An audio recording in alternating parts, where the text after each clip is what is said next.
Bismillah ar-Rahman ar-Rahim, bonsoir à tous. J'espère que vous allez bien. Je suis ravie de vous retrouver ce soir pour un nouvel épisode de votre programme Chemin croisé. Aujourd'hui, j'aimerais consacrer cet épisode à la portée de la promesse en islam. L'engagement, la promesse, c'est fondamental, c'est sacré, c'est précieux. En islam, la promesse est dette. En islam, le croyant est tenu de respecter les engagements qui le lient à l'autre. Il respecte sa parole, aussi bien celle qu'il s'est destinée devant Dieu que celle qu'il a octroyée aux personnes qui croient en lui et ont cru en lui. Honorer la personne, ne pas trahir sa confiance, c'est sacré. La promesse est dette. Elle est pour le croyant un honneur à respecter, une charge dont il doit s'acquitter. Toutefois, beaucoup promettent et omettent, assurent et oublient, jurent et mentent, fixent des rendez-vous et n'y vont pas, s'engagent mais ne respectent pas. Comme si cette dimension ne valait pas plus qu'une prière ou un jeûne, comme si cela était insignifiant. Et pourtant, il y a plus de 14 siècles, essayons de nous mettre dans ce contexte. Le prophète Sidna Muhammad sallallahu alayhi wa sallam dit cette parole forte, « Celui qui ne respecte pas ses engagements n'est pas des nôtres ». Le prophète dit que celui qui s'engage et ne respecte pas n'est pas des siens, car il ne serait pas de confiance. Or, toute la valeur de la religion réside dans la confiance, la foi, la droiture, la rectitude, la force et le courage d'aller au bout de ses engagements. Et toujours, pour appuyer l'importance des promesses, l'importance de tenir ses engagements, il est nécessaire de citer quelques versets coraniques. Et dans le Coran, Dieu prescrit « Ô vous qui croyez, soyez fidèles à vos engagements ». Et le Coran, par ce verset, commande la fidélité à l'engagement. Je me souviens d'une discussion entre un chrétien et un musulman. Le chrétien disait aux musulmans, chez nous, le mariage est un sacrement et chez vous, c'est un contrat. Et le musulman lui répond et lui dit, mais chez nous, tous les contrats sont des sacrements. Voilà la réalité de l'islam. On fait ce qu'on dit, le prophète affirme, celui qui ne respecte pas ses engagements n'est pas des nôtres. Et le Coran ordonne, ô vous qui croyez, soyez fidèles à vos engagements. Le message est clair. En islam, le respect des engagements est un acte de foi que tout croyant s'engage à respecter. Pour le messager, Sidna Muhammad sallallahu alayhi wa sallam, tout individu qui atteste de l'unicité divine, puis jeûne et prie, n'en demeure pas moins un hypocrite s'il ne sait pas respecter ses promesses, s'il trompe et s'il trahit le dépôt qui lui est confié. Tenir ses engagements est principal en religion musulmane. Respecter ses promesses, arriver à l'heure, régler ses dettes, couvre d'honneur celui qui respecte et celui qui attend. Le prophète Sidna Muhammad sallallahu alayhi wa sallam à ce sujet dit de façon précise 3 choses font d'une personne un hypocrite, et ce, même si elle jeûne, même si elle fait sa prière et même si elle se dit musulmane. Lorsqu'elle parle, cette personne ment. Lorsqu'elle promet quelque chose, cette personne n'honore pas sa promesse. Et si on lui confie un dépôt, elle le trahit. Voilà ce que nous dit le prophète Muhammad sallallahu alayhi wa sallam pour soulever l'importance de respecter ses engagements. Donc, quelles que soient les pratiques du musulman devant Dieu, celui-ci sera considéré comme un hypocrite, sauf si Dieu le décide autrement, tant qu'il persiste dans le mensonge et ne respecte pas ses engagements, ses rendez-vous, ses promesses et n'honore pas le dépôt. Il y a plus de 14 siècles, l'islam enseigne le respect. En islam, il y a une dimension humaine tellement importante, elle est fondatrice et créatrice, c'est le respect. Le prophète dit la vérité et interdit le mensonge. Et pour éduquer sa communauté, il enseigne combien le mensonge est indigne et à quel point il ne peut habiter le cœur et la langue du croyant. Il dit, prenez garde au mensonge, il est associé à l'impudence et tous deux conduisent en enfer. Le mensonge conduit à cet enfer d'être incohérent et faux, car qui ment ne peut vivre sa paix. Il sera déconnecté de la pureté de son âme, qui convoque l'honnêteté avec soi-même et avec autrui, pour vivre devant et avec Dieu. D'ailleurs, le prophète recommandait avec insistance l'honnêteté. Une fois, l'un de ses compagnons lui demande conseil, le prophète lui dit « Sois véridique dans tes propos, honore tes engagements, offre à manger, sois bienveillant avec les croyants. » Il lui recommande la sincérité. Il lui recommande cette sincérité au moment de respecter ses engagements. Il lui recommande le sens de la responsabilité et de la générosité, puis la bonté dans son être. En fait, il lui recommande de travailler son humanité et de s'élever en âme en sublimant ce qu'il a comme qualité. Du temps du messager, toute promesse était comparée à un visage et le respect de celle-ci était assimilé à la beauté même de ce visage.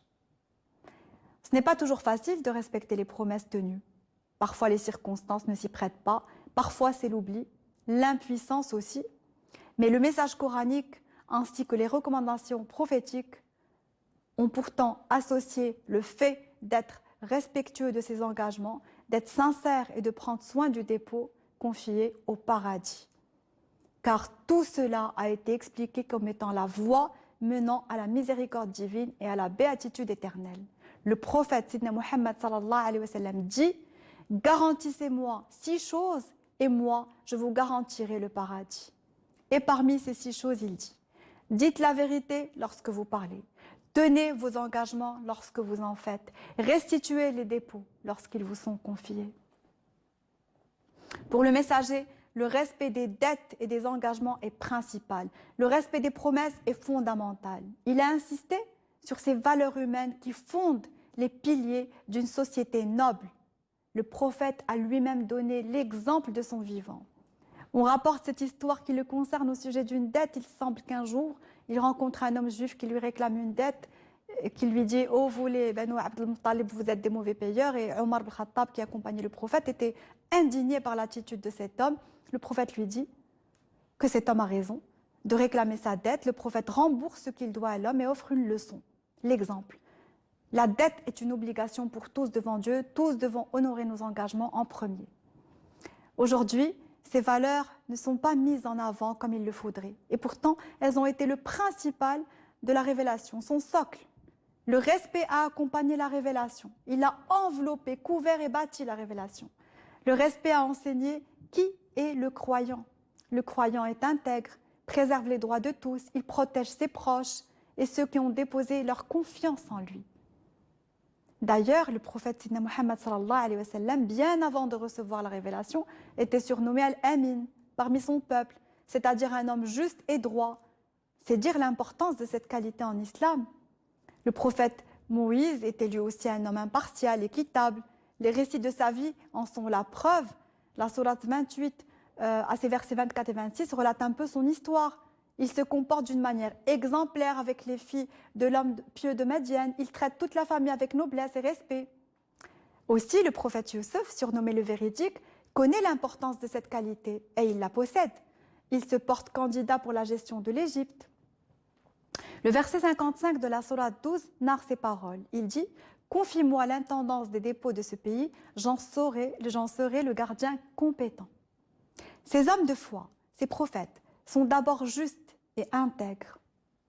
D'après l'imam al-Bukhari, lorsque Dieu rassemblera au jour de la résurrection tous les hommes, depuis la première jusqu'à la dernière génération, chaque traître verra dresser à ses côtés un étendard par lequel on le reconnaîtra et on dira alors « Voici sa trahison ».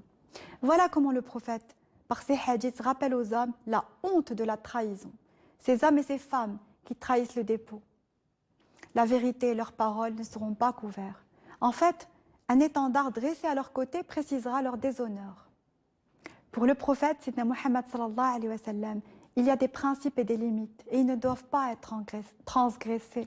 Parmi ces limites, le respect total et absolu de nos engagements.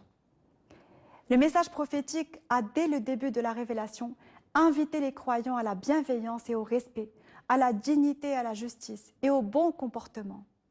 L'islam est profondément un message de pardon, d'amour et de paix.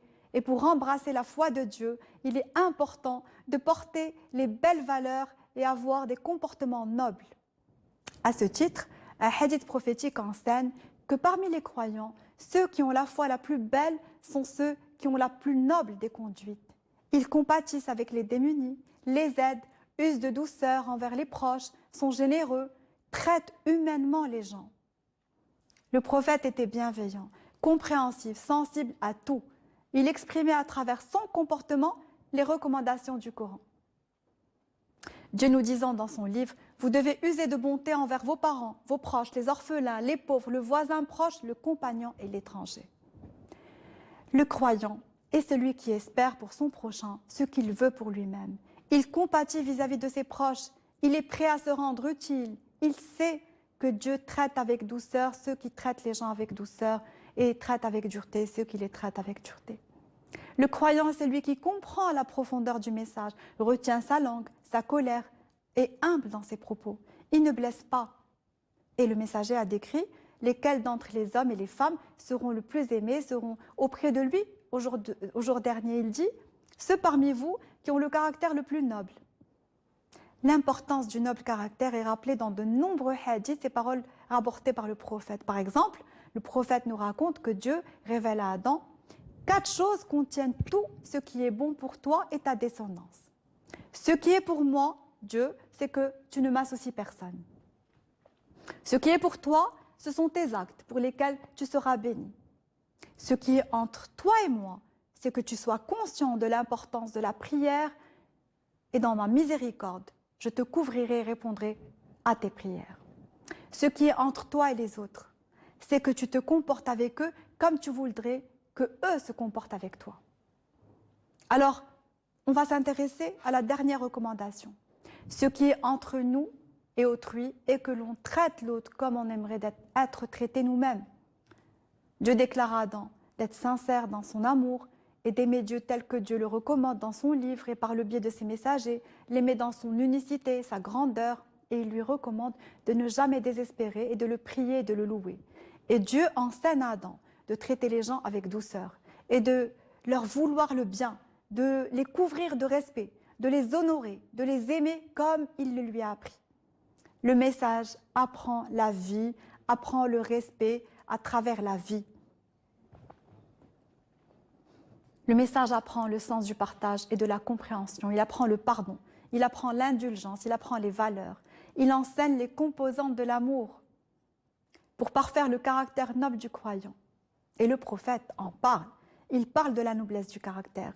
Qu'est-ce qu'il en a dit? Il a dit qu'elle élève le croyant à un degré grand auprès de Dieu. Le prophète Sidna Muhammad sallallahu alayhi wa sallam dit « Certes, le musulman qui est limité dans ses pratiques atteint grâce à son noble caractère le degré et la place de celui qui jeûne toutes les nuits et récite les versets de Dieu. » Le message est clair, il est puissant. La noblesse d'un caractère élève l'homme dans son humanité et dans son éternité. Il est paradis. Dieu, à travers ses messages et ses messagers, eh bien, qu'est-ce qu'il dit clairement à travers ses envoyés? Soyez frères les uns pour les autres et ne désirez pour autrui que ce que vous désirez pour vous-même. Dieu insiste sur cette dimension de valeur en islam. Il la place au-dessus de toute autre dimension. Dieu recommande et enseigne à travers ses envoyés l'amour du prochain, un respect fort, solide, régulier, une dignité intrinsèque que nous reconnaîtrons et reconnaissons à l'autre. Dieu, sur le chemin de la lumière qui mène à lui, recommande d'illuminer nos proches par nos regards dignes et respectueux portés sur eux. Soyons à la hauteur du message, vivons le respect. Voilà tout pour ce soir, merci de m'avoir suivi. Dans l'attente de vous retrouver très vite, même chaîne, même heure, prenez soin de vous et assalamu alaikum wa rahmatullahi wa ta'ala wa barakatuh.